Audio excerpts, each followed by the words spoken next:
I didn't notice it at first. There wasn't a moment where it announced itself. No sharp turn, no sentence that landed wrong and stayed there. It crept in quietly, the way habits do when they're dressed up as virtues. Conversations began to feel heavier, but I blamed the world for that. Everyone was tired, everyone was distracted, everyone needed more context than they used to. So I offered it. I explained, I clarified, I filled the pauses. Not because I was anxious, at least that's what I told myself. I thought I was being careful, thoughtful, considerate. I didn't want misunderstandings to grow roots. I didn't want silence to turn into distance. I believed that if I stayed ahead of confusion, nothing would fracture. It didn't feel like insecurity. It felt like maintenance, like wiping down surfaces before grime had time to settle. And when people listened, nodded, stayed quiet, I mistook that for connection. I didn't notice how still they were becoming. I didn't notice how much space my words were taking up. I didn't notice that I had started speaking as if something always needed defending, even when no one was attacking. At the time, it felt normal, responsible even. It took a long time before it felt like anything else. By then, my life already had weight to it. Not dramatic weight, just adult weight. A schedule that didn't bend easily, a relationship that had moved past novelty into routine. Work that required a steady version of me to show up daily, regardless of how I felt. I wasn't someone people worried about. I handled things, I showed up, I answered messages, I followed through. I had learned early that being articulate made things smoother, that if I could name my reasons, people would trust me. That explaining myself was a way of keeping the peace. So I did. If I was late, I explained why. If I needed space, I explained what it wasn't about. If I sensed even a hint of tension, I stepped in with context before anyone could ask. I thought I was preventing conflict. I thought I was being generous with my inner world. But there was something slightly off about how often I felt the need to justify myself, even in places that were supposed to be safe, even with people who knew me well. Still, I didn't question it. It was just how I moved through relationships. I was someone who made things clear, someone who didn't leave others guessing. I didn't see that I had started doing the emotional equivalent of hovering, of not letting moments land on their own. I told myself this was maturity. I didn't yet know what it was costing.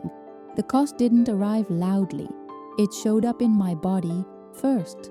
A tightness before conversations, a subtle tension in my jaw when someone went quiet, a habit of rehearsing explanations before they were needed. I'd leave social interactions feeling oddly depleted, even when nothing bad had happened. I noticed I was talking more than I used to, not in volume, in density. My sentences had grown longer, more qualified. Everything came with footnotes. Nothing was allowed to stand alone. I started noticing people listening differently. Less interruption, less curiosity, more polite nods. Like they were waiting for something to end rather than open. And I couldn't call it out because nothing was wrong. That was the trap. There was no accusation to respond to. No conflict to resolve. Just a faint sense that something between us was shrinking, even as I was offering more. I would explain my intentions, and instead of bringing relief, it seemed to flatten the moment, like I had pressed down on something that needed air. Later, alone, I'd replay conversations and feel exposed, not because I'd shared too much emotionally, but because I'd shared too much reasoning, too much justification. I had given away my footing without realizing it. I was tired in a way sleep didn't touch. And still, I kept explaining. The moment that interrupted it wasn't dramatic. It didn't come with insight or clarity. It was small and ordinary, which is maybe why it worked. I was mid-explanation. Again, laying out context, offering reassurance that hadn't been requested, making sure nothing I'd said earlier could be misinterpreted. And halfway through, I felt it. Not a realization, a drop. The other person didn't look upset. They weren't defensive or confused. They weren't leaning in. They were gone. Present, technically, but no longer with me. Their attention had slipped somewhere else, quietly, without ceremony, and something in me registered it without words, not as rejection, not as anger, as absence. It landed in my chest, heavy and dull, like understanding something too late, but not being able to name it yet. I stopped talking, not to make a point, because there was nowhere left for the sentence to go. We sat in that pause for a moment. It wasn't awkward. It wasn't warm either. It was just empty. I didn't explain the pause. That felt important, even though I didn't know why. What changed afterward wasn't clean or consistent. There was no decision I could point to, no rule I made for myself, just a growing awareness of the urge. The moment right before I started justifying, that familiar tightening in my throat. Sometimes I followed it, sometimes I didn't.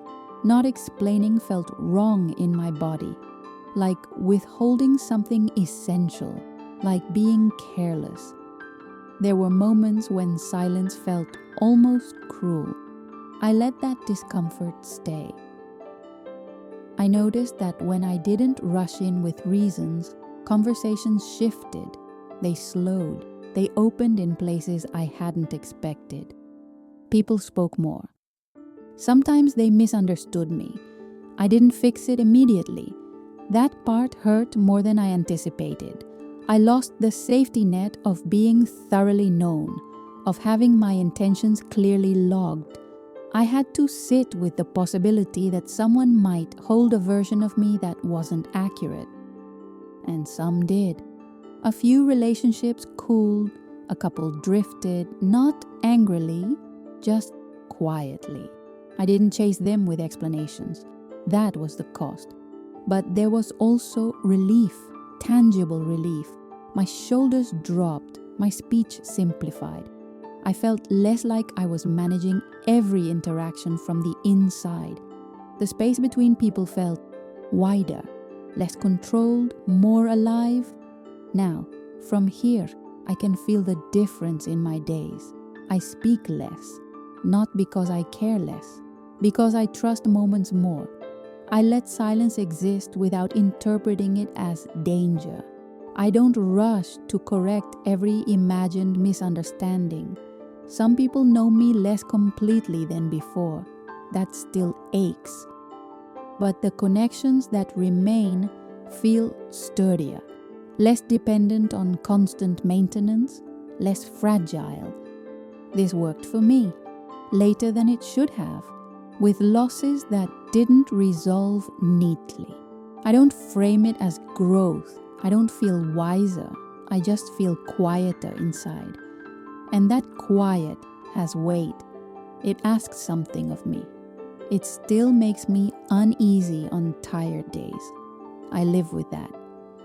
If this story crossed something you recognize, maybe it's enough to stay for a bit. I write and speak like this from experience, not conclusions. If you want, subscribe. And if something stayed with you, leave a comment. I read them, sometimes in silence,